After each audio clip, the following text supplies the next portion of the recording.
اللہ الرحمن الرحیم. یہ کتاب ہے مسند احمد ابن حنبل، چاپ مؤسسۃ الرسالہ، جز سادس عشر. یہاں پہ حدیث ہے 11561. اس کے محقق نے کہا کہ حدیث صحیح ہے، حدیث صحیح ہے بھائی.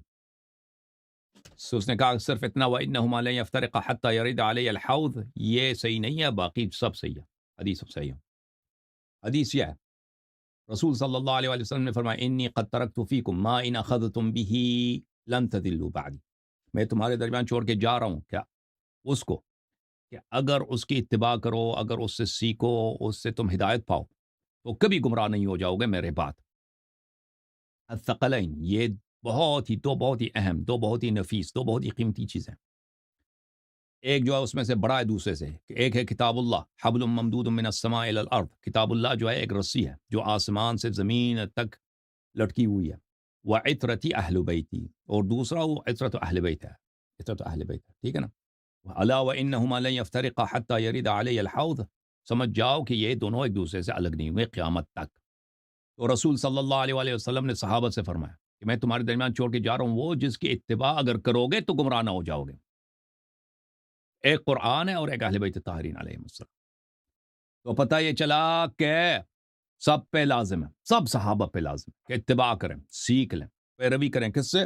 اہل بیت طاہرین علیہم السلام سے. جس طرح اللہ کے کلام ہے، اللہ نے جو قرآن میں واجب بولا ہے، حرام بولا ہے، جس طرح اس کی واجب ہے اسی طرح اہل بیت علیہم السلام کی اتباع واجب ہے. یہ آپ کے سوال کا جواب ہے کہ کیا اس امت میں امامت ہے یا نہیں. رسول صلی اللہ علیہ وآلہ وسلم نے امام بنا کے گئے. یہ کتاب ہے سنن ترمذی، چاپ دار الفکر، یہ صفحہ نمبر 1078. حدیث وہ پہلے والا حدیث میں نے دیکھا وہ ابو سعید خدری سے تھا. یہ حدیث جو ہے جابر سے، جابر ابن عبداللہ انصاری کہتے ہیں رأیت رسول اللہ صلی اللہ علیہ وآلہ فی حجتہ یوم عرفہ وهو علی ناقته القصوى یخطب فسمعته. میں نے رسول صلی اللہ علیہ وآلہ وسلم کو ان کے حج پہ دیکھا کہ وہ حج پہ تھے یوم عرفہ، اپنے ناقہ پہ، اپنی اونٹنی پہ. انہوں نے کہا یا ایھا الناس انی ترکت فیکم من ان اخذتم به لن تضلوا، میں تمہارے درمیان چھوڑ کے جا رہا ہوں اس کو کہ اگر اس کی اتباع کرو گے، اس سے سیکھو گے، اس سے ہدایت پاؤ گے، کبھی گمراہ نہ ہو جاؤ گے. کتاب اللہ و عطرت اہل بیت، کتاب اللہ اور میری عطرت طاہرہ. اس نے کہا، ترمذی نے کہا کہ یہ حدیث ابو ذر سے بھی مروی ہے، ابو سعید سے بھی مروی ہے، زید بن ارقم سے، حذیفہ سے بھی مروی ہے. اور فرمایا یہ حدیث اس وجہ سے جو حسن ہے، اس وجہ سے حسن ہے، اس سند کے ساتھ حسن ہے، دوسری اسانید بھی موجود ہے. اچھا، تو میرے محترم ناظرین یہ کہتے ہیں کہ کیا اس امت میں امامت ہے؟ یہ حدیث متواتر ہے. رسول صلی اللہ علیہ وآلہ وسلم نے بتایا کہ ان کے بعد امامت موجود ہے. اور جو ان کو نہ مانے اس کا کیا حکم ہے؟ جو ان کو نہ مانے، خود رسول صلی اللہ علیہ وسلم نے فرمایا کہ اگر تم چاہتے کہ گمراہ نہ ہو جاؤ تو ان کی اتباع کرو. واضح ہے کہ جو ان کی اتباع نہیں کرے گا گمراہ ہوگا. جو اہل بیت طاہرین علیہم السلام کی اتباع نہیں کرے گا، امام نہیں مانے گا، اور بلا شک بلا ریب وہ گمراہ ہے. گمراہی کے مختلف درجات ہوتے ہیں، بعض گمراہی کفر ہوتی ہے، بعض گمراہی غیر کفر ہوتی ہے. اچھا، جب یہ سمجھ ہمیں آئے میرے محترم ناظرین، اب یہ شخص، یہ لوگ کہتے ہیں کہ بھائی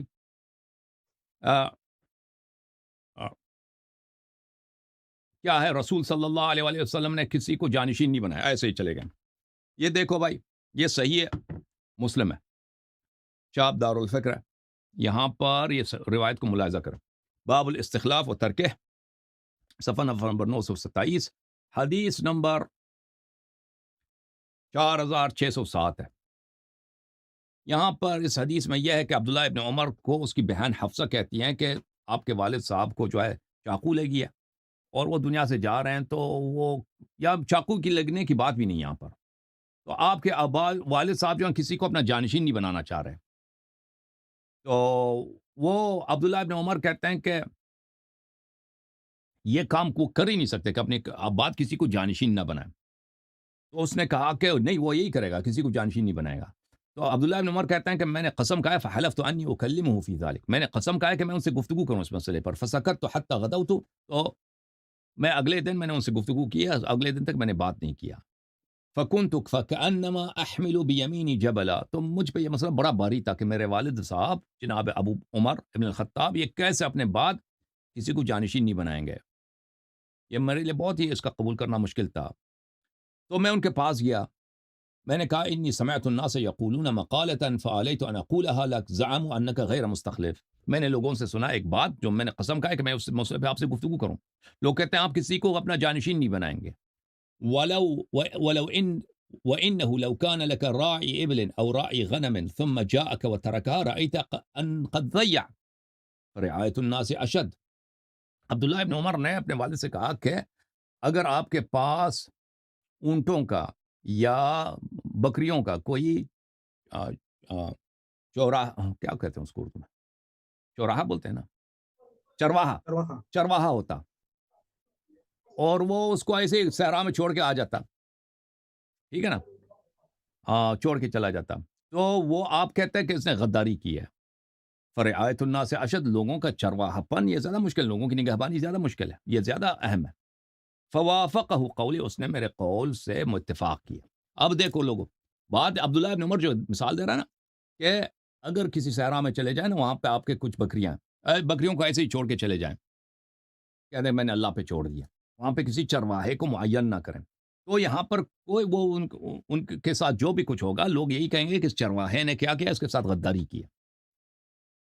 لوگوں کی امامت کا مسئلہ ایک چرواہے جیسا ہے. امام جو ہے لوگوں جیسے ایک چرواہا اپنی بکریوں کی دیکھ بھال کرتا ہے، لوگوں کا امام جو ہے وہ اپنے چرواہے کی دیکھ بھال کرتا ہے کہ یہ کیسے کس طریقے کار سے یہ کیسے نماز پڑھیں، کیسے روزے رکھیں، کیا دائیں بائیں کیسے جائیں، کوئی ان پہ حملہ کرتا ہے تو ان کے حملے کو کیسے دفع کیا جائے، ان کے درمیان اگر کوئی ظلم کرتا ہے ظالم کو کیسے روکا جائے، یہاں پہ کوئی قانون شکنی کرتا ہے تو اس کو کیسے اس پہ حد جاری کیا جائے، صدقات آتے ہیں ان کو کیسے مستحقین تک پہنچا جائے، اور پھر لوگوں کی ہدایت کرنا. کوئی دین میں بدعت پیدا کرنا چاہتا ہے، غلط ادعا کرنا چاہتا ہے، اس کو کیسے اس کی تصحیح کیا جائے. اور شریعت میں اگر کوئی لوگ بھول جاتے ہیں، لوگوں کو آتا نہیں ان کو سکھانا، تو یہ سب باتیں کس کا کام ہے؟ امام کا کام. اس کو نہ اس طرح آدمی کا ترک نہ کرنا اپنے پاس، یہ غداری ہے، خیانت ہے. اور عمر نے یہ بات مان لی اپنے بیٹے کی، واقعاً کہ یہ جو ہے یہ جو ہے کیا، اپنے بعد کسی خلیفے کا تعین نہ کرنا، یہ ایسا ہی ہے جیسے بکریوں کو صحرا میں چھوڑ کے اب واپس آ جانا. اور یہ اسی مسئلے کو رسول صلی اللہ علیہ وسلم سے نسبت دیتے ہیں کہ رسول اللہ صلی اللہ علیہ وآلہ وسلم نے کیا کیا ہے، لوگوں کو ترک کیا ہے ایسا ہی.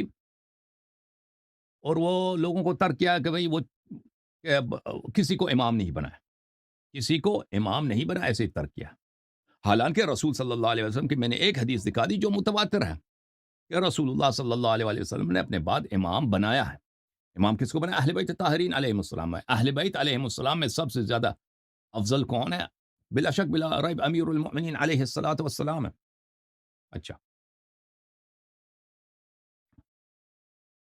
اسی روایت کو میں اردو ترجمے کے ساتھ آپ کی خدمت میں پیش کرتا ہوں. یہ صحیح مسلم ہے، یہ صحیح مسلم کا ترجمہ ہے. میں نے کہا میں نے لوگوں سے ایک بات سنی تو قسم کھا لی کہ آپ اس کو ضرور اس کا ذکر کروں. وہ کہتے ہیں آپ کسی کو خلیفہ نہیں کریں گے، اور اگر آپ کا کوئی چرانے والا ہو اونٹوں یا بکریوں کا، پھر وہ آپ کے پاس چلا آوے ان اونٹوں یا بکریوں کو چھوڑ کر، تو آپ یہ سمجھیں گے کہ وہ جانور برباد ہو گئے.